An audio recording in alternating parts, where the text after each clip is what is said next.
दोस्तों, भारत की चुप्पी का जवाब पलटवार से दिया जाएगा। कहते हैं कि अगर दुनिया में कहीं भी कोई पलटवार करना हो, रणनीतिक यू टर्न लेना हो या फिर अपनी छवि बदलनी हो, तो पहले हर कोई अमेरिका की ओर देखता था। वो अमेरिका जिसकी नीतियां समय के साथ ढलती थीं और जो अपने फायदे के लिए कभी भी अपना रुख बदल लेता था। लेकिन अब तस्वीर बदल रही है। अब दुनिया एक और देश की ओर देखती है। भारत, वो भारत जो कभी शांतिप्रिय देश कहलाता था, जिसने दशकों तक अपनी सहनशीलता को अपना सबसे बड़ा हथियार माना। पर अब इस शांत देश ने जब पलटवार किया तो दुनिया दंग रह गई। अमेरिका की इन्हीं कंपनियों पर कहर बरसा दिया है और भारत ने इसी डिजिटल टैक्स पर ऐसा यू टर्न लिया है कि अमेरिकी सांसद में बैठे ट्रंप या फिर वहां के प्रतिनिधिमंडल हो, वह सब यह सोचने पर मजबूर हो चुके हैं कि आखिरकार जिस यू टर्न को पश्चिमी देश लेते आए हैं, इस तरकीब का इस्तेमाल भारत कैसे कर सकता है। तो चलिए पूरी डेवलपमेंट को इस वीडियो में समझते हैं। लेकिन आगे बढ़ने से पहले इस वीडियो को लाइक करके चैनल को सब्सक्राइब जरूर कर दीजिए। देखिए दोस्तों, कहते हैं अगर पलटवार करना हो या यू टर्न लेना हो तो पहले पूरी दुनिया अमेरिका से सीखती थी, लेकिन अब वक्त बदल चुका है और अब सबको भारत से सीखना चाहिए। क्योंकि जो चाल अमेरिका सालों से चलता आ रहा था, अब उसी चाल में भारत ने उसे घेर लिया है। असल बात शुरू होती है हाल की एक डोनाल्ड ट्रंप की धमकी से, जिन्होंने गुस्से में आकर यह तक बोल दिया कि भारत हमारे देश से पैसा भी कमाता है और हमारी कंपनियों में नौकरी भी हथियाता है, तो यह बंद होना चाहिए। कहने का मतलब साफ था कि गूगल, माइक्रोसॉफ्ट और एप्पल जैसी हाईटेक कंपनियों में अब भारतीयों को हायर नहीं किया जाना चाहिए। यानी जो भारत के लोगों ने अमेरिका की अर्थव्यवस्था को आसमान की ऊंचाई पर अपने दम पर उठाए हुए हैं, सबसे पहले उन्हीं इंजीनियर और काम करने वाले लोगों को अमेरिका कंपनियों से निकाल फेंकने की तैयारी में था। अब जरा सोचिए, एक तरफ यही अमेरिका है जो दुनिया भर को डेमोक्रेसी और मल्टीकल्चर का ज्ञान देता है और दूसरी तरफ भारतीयों को नौकरी से हटाने की खुलेआम धमकी देता है। लेकिन असली झटका तो ट्रंप को तब लगा जब इस बयान के 2 दिन बाद ही भारत ने अमेरिका की बड़ी बड़ी कंपनियों पर डिजिटल टैक्स की चपेट में लेकर ऐसी चाल चली जिससे अमेरिका तक सन्नाटा छा गया।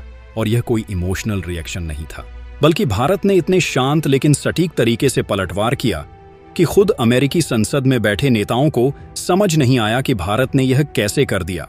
और अब पहली बार पश्चिमी देश यह सोचने पर मजबूर हैं कि यू टर्न तो हम लेते थे। यह भारत कब सीख गया? क्योंकि आज जो भारत कर रहा है, पहले सिर्फ अमेरिका किया करता था। इसीलिए डोनाल्ड ट्रंप ने एक बार फिर भारत पर हमला बोला, लेकिन इस बार शब्दों से नहीं, भारतीयों की नौकरियों पर निशाना साधा। गूगल, माइक्रोसॉफ्ट, एप्पल जैसी कंपनियों में जो भारतीय इंजीनियर बैठे हैं, उन्हें बाहर निकाल दूंगा और आरोप है कि हमारी नौकरियों पर भारत जैसे देश कब्जा कर रहे हैं, जो अब और नहीं चलेगा। यानी साफ शब्दों में धमकी दी गई, भारतीयों को हायर करना बंद करो। लेकिन इस बार भारत चुप नहीं बैठा, बल्कि जो किया उसने अमेरिका की नीयम हिला दी।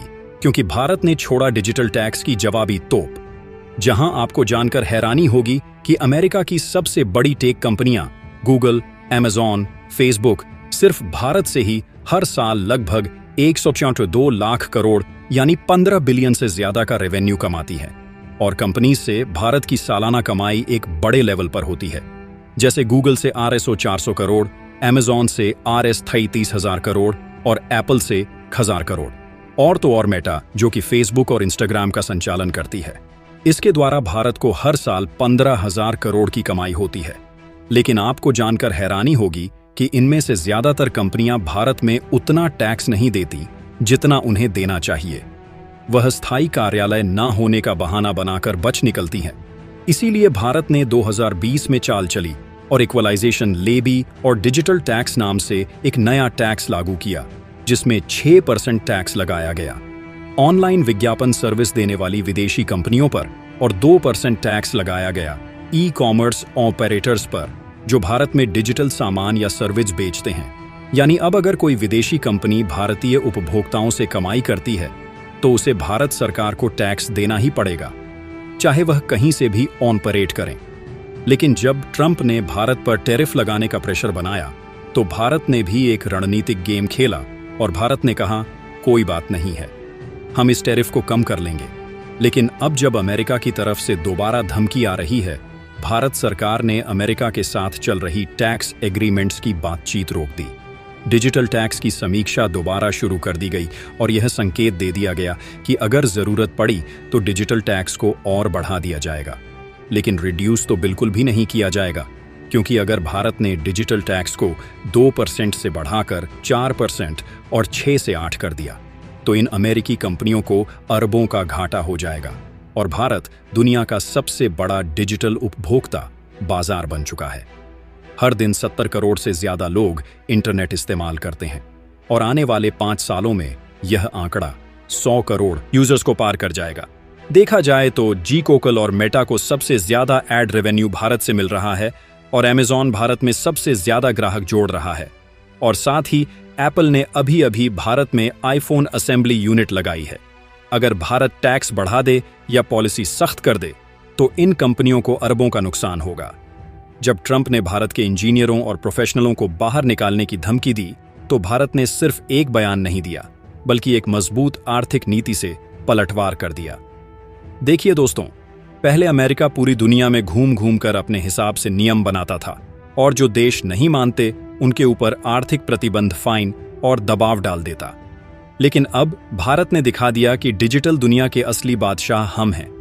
भारत ने 2020 में जब 2% डिजिटल टैक्स लागू किया तो सबसे पहले बौखलाया अमेरिका, क्योंकि अकेले इस टैक्स से अमेरिका की 40 से ज्यादा कंपनियों को हर साल 4000 करोड़ से ज्यादा का नुकसान होने लगा। और भारत ने सिर्फ अमेरिका को नहीं, बल्कि गूगल, फेसबुक, अमेजॉन जैसी 19 विदेशी कंपनियों पर टैक्स लगाया, जिनमें से बेहतर सिर्फ अमेरिका की है। आपको बता दें कि अमेरिका ने भारत के खिलाफ वर्ल्ड ट्रेड ऑर्गेनाइजेशन WTO में शिकायत भी किया था और बोला था कि भारत का डिजिटल टैक्स भेदभावपूर्ण है और अमेरिकी कंपनियों को निशाना बना रहा है। भारत को अमेरिका उस समय भी नहीं फंसा सका, क्योंकि हम किसी एक देश को नहीं, हर उस विदेशी कंपनी को टैक्स के दायरे में लाया गया था जो भारत के लोगों से कमाई करती है। यानी भारत ने WTO में अमेरिका को हरा दिया और डिजिटल टैक्स को अंतर्राष्ट्रीय स्तर पर वैधता दिलवा दी। सबसे दिलचस्प बात यह है दोस्तों कि अमेरिका खुद तो अपनी कंपनियों के लिए फॉरेन टैक्स क्रेडिट्स देता है, लेकिन जब भारत ने टैक्स लगाया तो उसे गलत बता दिया। अमेरिका चाहता था कि भारत जैसे देश टैक्स ना लगाएं ताकि उनकी कंपनियां अरबों डॉलर कमाएं और एक पैसा भी टैक्स में ना दें। बाकी आपको क्या लगता है कि डिजिटल टैक्स को भारत के द्वारा 6% ही रहने देना चाहिए या फिर और बढ़ाना चाहिए? कहानी की शुरुआत होती है कुछ साल पहले से, जब भारत ने बार बार वैश्विक मंच पर अपनी बातें रखी, कूटनीतिक तरीके से अपने तर्क दिए, लेकिन उसका उत्तर या तो मौन रहा या फिर उसे हल्के में लिया गया। भारत की सीमाओं पर अतिक्रमण की कोशिशें होती रहीं, आतंकवाद को लेकर वैश्विक मंचों पर बातें होती रहीं, लेकिन कभी किसी बड़ी ताकत ने भारत की चिंताओं को पूरी गंभीरता से नहीं लिया। पर कहते हैं ना, हर सहनशीलता की भी एक सीमा होती है, और भारत ने जब अपनी रणनीति बदली तो वह साइलेंट मोड से स्टील मोड में आ गया। शुरुआत में किसी को भनक तक नहीं लगी कि भारत कोई बड़ा कदम उठाने वाला है। सबको यही लग रहा था कि भारत एक बार फिर कूटनीति और शांति की राह अपनाएगा। लेकिन इस बार भारत ने सिर्फ बात नहीं की, बल्कि ऐसा कदम उठाया जिसकी गूंज वॉशिंगटन से लेकर बीजिंग तक सुनाई दी। भारत ने पहला वार किया। नीति में बदलाव से उसने साफ कर दिया कि अब भारत रिएक्ट नहीं करेगा। अब भारत इंतजार नहीं करेगा कि कब कोई हमला करे या कब कोई उकसावे की कार्रवाई हो, बल्कि अब भारत पहले से हर चाल को भांप कर अपने तरीके से जवाब देगा। दूसरा झटका आया अर्थव्यवस्था के मोर्चे पर, जब पूरी दुनिया चीन के उत्पादों पर निर्भर थी। आत्मनिर्भर भारत का ऐलान करके यह बता दिया कि वह अब किसी पर निर्भर नहीं रहना चाहता। लेकिन असली चौंकाने वाला मोड़ तब आया जब भारत ने न केवल अपनी जरूरतों को पूरा किया, बल्कि अन्य देशों को भी सप्लाई देना शुरू कर दिया। मेडिकल उपकरणों से लेकर टेक्नोलॉजी और रक्षा उपकरणों तक। अब तक सबको यही लग रहा था कि भारत केवल अपने बचाव में लगा है, लेकिन यहीं पर भारत ने तीसरा और सबसे बड़ा सस्पेंस क्रैक किया। भारत ने रणनीति के उस स्तर पर काम करना शुरू कर दिया जहां ना कोई प्रचार था, ना कोई शोर, सिर्फ क्रिया। और जब परिणाम सामने आए तो पूरी दुनिया को समझ में आया कि भारत अब वही देश नहीं रहा जो सिर्फ बैठकर प्रतिक्रिया देता है। वह अब वैश्विक मंच पर चालें चलता है, और वह भी ऐसी चालें जिन्हें समझने में दूसरे देशों को वक्त लग जाए। उदाहरण के तौर पर देखें तो एक ओर भारत ने क्वाड जैसी गुटबंदी को मजबूती दी, तो दूसरी ओर रूस से अपने संबंध भी मजबूत बनाए रखे। जब अमेरिका ने दबाव डाला कि भारत को रूस से दूरी बनानी चाहिए। भारत ने संयम के साथ लेकिन दृढ़ता से जवाब दिया, भारत अपने राष्ट्रीय हितों से समझौता नहीं करेगा। यहीं पर अमेरिका को समझ में आया कि अब भारत सिर्फ दोस्ती की भाषा नहीं, बराबरी की भाषा भी बोलता है। इसका चरम बिंदु तब आया जब भारत ने तकनीकी क्षेत्र में अपना परचम फहराया। जहां चीन की कंपनियों को भारत में बैन किया गया, वहीं भारत ने 5G, चंद्रयान और रक्षा क्षेत्र में आत्मनिर्भरता का जो प्रदर्शन किया, उसने भारत की छवि एक सॉफ्ट पावर से एक स्मार्ट पावर में बदल दी। अब असली सस्पेंस का जवाब क्या यह सब पहले नहीं हो सकता था? बिल्कुल हो सकता था। भारत के पास सामर्थ्य पहले भी था, लेकिन कभी राजनीतिक इच्छा शक्ति नहीं थी, कभी वैश्विक समर्थन नहीं। पर अब जब भारत ने अपना स्वरूप बदला, अपनी चुप्पी को ताकत में बदला, तब दुनिया को समझ में आया कि भारत के अंदर वह शक्ति पहले भी थी, बस उसने समय का इंतजार किया। अब अमेरिका, जो कभी भारत को डिफेंसिव पावर मानता था, अब खुद भारत के साथ सैन्य समझौते करने को आतुर है। यूरोप, जो भारत को सिर्फ एक बाजार समझता था, अब भारत को नीति निर्धारक के तौर पर देखने लगा है। और सबसे अहम पड़ोसी देशों को यह स्पष्ट संदेश मिल गया है कि भारत की चुप्पी अब कमजोरी नहीं, बल्कि तूफान से पहले की शांति है अंत में। यही यू टर्न सबसे चौंकाने वाला है। भारत, जिसने दशकों तक संयम रखा, अब उसी संयम को अपनी सबसे बड़ी रणनीति बनाकर ऐसा सस्पेंस पैदा कर रहा है कि हर अगला कदम भविष्य की स्क्रिप्ट लिख रहा है। यह सिर्फ नीति परिवर्तन नहीं है, यह एक मानसिक क्रांति है जो बताती है कि यदि कोई देश चुप है तो इसका मतलब यह नहीं कि वह कमजोर है।